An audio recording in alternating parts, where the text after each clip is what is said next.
పక్షికి బెయిల్ వచ్చే అవకాశాలు ఎంతవరకు ఉన్నాయి? ఆ రోజు హత్యాయత్నం case, SC ST atrocity case కూడా బనాయించారు. సో ఎంతవరకు బెయిల్ వచ్చే అవకాశాలు ఉన్నాయి?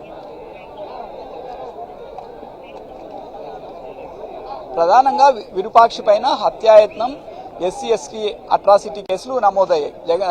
విరూపాక్షితో పాటు విరూపాక్షి కుమారుడు చంద్రశేఖర్, సోదరుడు, అట్లాగే వైసీపీ శ్రేణులు మొత్తం 43 మంది పైన కేసులు నమోదు చేశారు. ఇందులో 2 సంఘటనలు జరిగాయి. ఒకటి, సంఘాలలో టీడీపీ పైన దాడి చేసిన కేసు టీడీపీ వాళ్ళపైనతో పాటు వైసీపీ వాళ్ళపైన కూడా కేసు నమోదు చేశారు.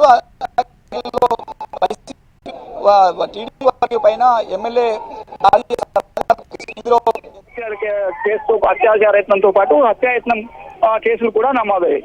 ఈ కేసుల పైన ఇవాళ ఆదోని కోర్టులో వాదనలు వినిపించారు పొన్నవోలు సుధాకర్ రెడ్డి. అయితే ఎఫ్ఐఆర్ లో నమోదు చేసిన సంఘటనపై నమోదు చేసిన సమయానికి వాస్తవానికి జరిగిన తేడా ఉంది, అందులో తప్పుడు కేసులు బనాయించారనేది పొన్నవోలు సుధాకర్ రెడ్డి వాదనలు వినిపించారు. అంటే పోలీసులు చెబుతున్న సమయం, అట్లాగే ఎమ్మెల్యే విరూపాక్షి అక్కడికి వెళ్లిన సమయానికి తేడా ఉంది, ఇదే అక్రమ కేసు అని చెప్పడానికి ఆధారమని ఆయన వాదించారు. ఈ వాదనలు విన్న జడ్జి 4 గంటల తర్వాత తిరిగి వాదనలు వినిపించేందుకు వాయిదా వేశారు. ప్రస్తుతం వాదనలు ఆదోని కోర్టులో కొనసాగుతున్నాయి. కొద్దిసేపట్లో వాదనలు పూర్తయి బెయిల్పై జడ్జి తన నిర్ణయాన్ని వెల్లడించే అవకాశం ఉంది. అయితే వైసీపీ వర్గాలు మాత్రం ఈ కేసు తప్పుడు కేసు కాబట్టి తప్పకుండా బెయిల్ వస్తుందన్న ఆశాభావాన్ని వైసీపీ నేతలు వినిపిస్తున్నారు. కొద్దిసేపట్లోనే బెయిల్కు సంబంధించిన బెయిల్ పిటిషన్ పైన కూడా జడ్జి నిర్ణయం ప్రకటించే అవకాశం ఉంది, లేదంటే మరీ వాయిదా వేస్తారన్నది తేలాల్సి ఉంది.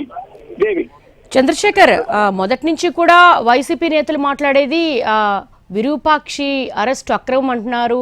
అలాగే ఇది పొలిటికల్ మోటివేటెడ్ కక్ష సాధింపు చర్యలో భాగంగా జరిగిందనేది వాళ్ళ వాదన. కానీ అసలు ఏం జరిగింది ఆ రోజు? టీడీపీ మండల కన్వీనర్ వాహనం మీద ఆ రోజు జరిగింది. 2 పక్షాలు ఎవరు కవింపు చర్యలకు దిగారు? వాస్తవంగా ఆ రోజు సంఘాలలో టీడీపీ వైసీపీ చెందిన కార్యకర్త ఇంటి పైన వైసీపీ కార్యకర్త ఇంటి పైన టీడీపీ వర్గీయులు వెళ్లి వాదన దిగారు. వాగ్వివాదం జరిగింది. అంతకుముందు వైసీపీ కార్యకర్తకు టీడీపీ కార్యకర్తకు మధ్య ఫోన్లో తీవ్ర స్థాయిలో వాగ్వివాదం జరిగింది. ఆ తర్వాతే వైసీపీ కార్యకర్త ఇంటికి వైసీపీ కార్యకర్త ఇంటికి టీడీపీ వర్గీయులు వెళ్లారు. ఆ తర్వాత తనను ఏం చేస్తారు, టీడీపీ కార్యకర్త ఎమ్మెల్యే విరూపాక్షికి ఫోన్ చేశారు. తనను చంపుతామని బెదిరిస్తున్నారు, మీరు రావాల్సిందే ఖచ్చితంగా అని ఫోన్ లో చెప్పారు. మీరు రాకపోతే తను ఆత్మహత్య చేసుకుంటానని కూడా ఆయన ఫోన్ లో చెప్పినట్టు తెలిసింది. ఆ నేపథ్యంలో ఎమ్మెల్యే విరూపాక్షి రాత్రి అయినప్పటికీ వైసీపీ కార్యకర్త ఇంటికి చిప్పగిరి మండలం సంఘాలకు వెళ్లారు. ఆ తర్వాత అక్కడి నుంచి బయటికి వచ్చి టీడీపీ కార్యకర్త ఇంటికి వెళ్లారు. ఆ సమయంలోనే అక్కడ ఇరు వర్గాల మధ్య వాగ్వివాదం జరిగింది, ఘర్షణ కూడా జరిగింది.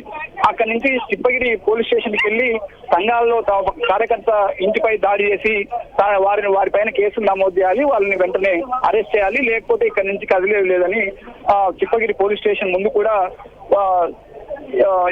సాక్షి ఆందోళన చేశారు. అక్కడి నుంచి తిరిగి నేమకల్లుకు వెళ్లి నేమకల్లుకు వెళ్లారు. ఆ సందర్భంలో ఎదురుగా ఎమ్మెల్యే విరూపాక్షి వాహనానికి ఎదురుగా టీడీపీ కన్వీనర్ చెందిన వాహనం వచ్చింది. ఆ సమయంలో ఇద్దరి మధ్య కూడా వాగ్వివాదం జరిగింది. పరస్పరం వాదించుకున్నారు. ఆ తర్వాత టీడీపీ మండల కన్వీనర్ చెందిన వాహనాన్ని వైసీపీ వర్గీయులు కర్రలు రాళ్లతో దాడి చేశారు, ధ్వంసం చేశారు. ఇక టీడీపీకి చెందిన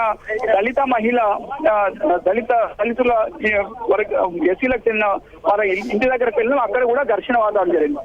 ఈ 2 సంఘటనలు జరిగిన తర్వాత ఎమ్మెల్యే ఇంటికి వెళ్ళిపోయారు. అప్పటికి దాదాపు 12:30 1 గంట కావస్తుంది అర్ధరాత్రి. ఆ తర్వాత 2:30 గంటల ప్రాంతంలో పోలీసులు ఎమ్మెల్యే ఇంటికి వెళ్లారు. ఇంటికి వెళ్లి ఎమ్మెల్యే ఇంటి తలుపులు బద్దలు కొట్టి అరెస్ట్ చేసి ఎమ్మెల్యేతో పాటు ఎమ్మెల్యే కుమారుని కూడా తీసుకొచ్చారు. ఈ ఘర్షణల్లో కొంతమంది టీడీపీ కార్యకర్తలు, కొంతమంది వైసీపీ కార్యకర్తలు ఇద్దరు కూడా గాయపడ్డారు. గాయపడ్డ వారిని గుంతకల్లు ప్రభుత్వ ఆసుపత్రికి, కొందరిని ఆదోని ప్రభుత్వ ఆసుపత్రికి కొందరిని తరలించారు. తెల్లవారుజామున 2:30 గంటల ప్రాంతంలో ఎమ్మెల్యే విరూపాక్షి అరెస్ట్ చేసి ఎమ్మెల్యే దళిత మహిళ పట్ల ఎమ్మెల్యే విరూపాక్షి అసభ్యంగా ప్రవర్తించారు, ఆమె బట్టలు చించారు, దళిత మహిళ అనే కనీస ఇది లేకుండా కూడా ప్రవర్తించారనేది టీడీపీ వర్గీయుల వాదన. ఆ మేరకు పోలీసులకు ఫిర్యాదు చేశారు. అయితే ఆ తరువాత ఒక వీడియో బయటికి వచ్చింది.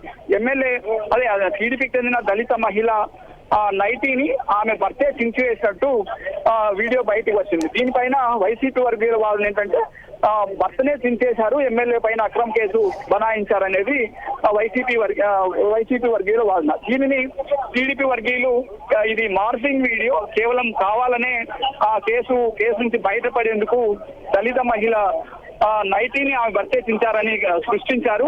ఇది ఖచ్చితంగా ఎమ్మెల్యే విరూపాక్షి అసభ్యంగా ప్రవర్తించి ఆమె నైటీని చించివేశారు. ఇది సరైంది కాదనేది టీడీపీ వర్గీయుల వాదన. మొత్తం మీద కేసులు అయితే వైసీపీ వర్గీయుల పైన అత్యధిక మంది పైన 43 మంది పైన కేసులు నమోదు చేశారు. అందులో ఎస్సీ ఎస్టీ అత్యాచార నిరోధక చట్టం కింద కేసులు నమోదయ్యాయి. మరోవైపు హత్యాయత్నం కేసులు కూడా నమోదు. సంఘాలకు సంబంధించి కొంతమంది పైన టీడీపీ అంటే వైసీపీ కార్యకర్త ఇంటిపై దాడి చేసిన కొందరి పైన కేసులు నమోదు చేశారు. కొంతమంది పైన నమోదు చేశారు. టీడీపీ వర్గీయులు మాత్రమే అరెస్ట్ చేశారు. జిల్లా జైల్లో వారంతా ప్రస్తుతం రిమాండ్ లో ఉన్నారు. వారిలో ఎమ్మెల్యే విరూపాక్షి, ఎమ్మెల్యే కుమారుడు, ఎమ్మెల్యే సోదరుడు ముగ్గురు కూడా ఇదే జైల్లో ఉన్నారు. వారిని పరామర్శించేందుకే జగన్ ఇవాళ కర్నూలు పర్యటనకు వచ్చారు. ఈ పర్యటనలో పెద్ద ఎత్తున వైసీపీ శ్రేణులు పాల్గొన్నారు. మనం చూడొచ్చు. జిల్లా జైలు వద్ద ఆంక్షలు ఉన్నప్పటికీ వైసీపీ కార్యకర్తలు పెద్ద ఎత్తున పొలాల మీదుగా జిల్లా జైలు చేరుకున్నారు. జగన్ కు సంఘీభావం తెలిపేందుకు, ఎమ్మెల్యే విరూపాక్షికి సంఘీభావం తెలిపేందుకు ఇక్కడికి చేరుకున్నారు. ఇది ఈ కేసులో ఎమ్మెల్యే విరూపాక్షికి బెయిల్ వస్తుందా లేదా అన్నది కొద్దిసేపట్లో ఆదోని కోర్టులో జడ్జి వెల్లడిస్తే అవకాశం ఉంది. Devi. All right Chandrashekar, thanks for the live updates. Kurnool జిల్లా జైలు ఆలూరు ఎమ్మెల్యే విరూపాక్షి ఉన్నారు. జగన్ కొద్దిసేపటి క్రితమే ములాఖత్ అయ్యారు. ఆయనతో పాటు పెద్దిరెడ్డి రామచంద్రారెడ్డి కూడా ఉన్నారు. కర్నూలు జిల్లా జైల్లో విరూపాక్షితో ములాఖత్ అయ్యారు జగన్. కూటమి వేవులో కూడా ఆలూరు ఎమ్మెల్యేగా గెలిచారు విరూపాక్షి. అయితే టీడీపీ మండల కన్వీనర్ వాహనాన్ని ధ్వంసం చేశారు. అలాగే దళిత మహిళ పట్ల అనుచితంగా ప్రవర్తించారన్న కేసులో ఎస్సీ ఎస్టీ అట్రాసిటీ కేసు పెట్టారు. అలాగే హత్యాయత్నం కేసు కూడా పెట్టారు. విరూపాక్షి బెయిల్కి సంబంధించి కూడా ప్రొసీడింగ్స్ కోర్టులో జరుగుతున్నాయి. మరి కాసేపట్లో బెయిల్ వస్తుందా రాదా అన్నది కూడా క్లారిటీ వచ్చే అవకాశం ఉంది.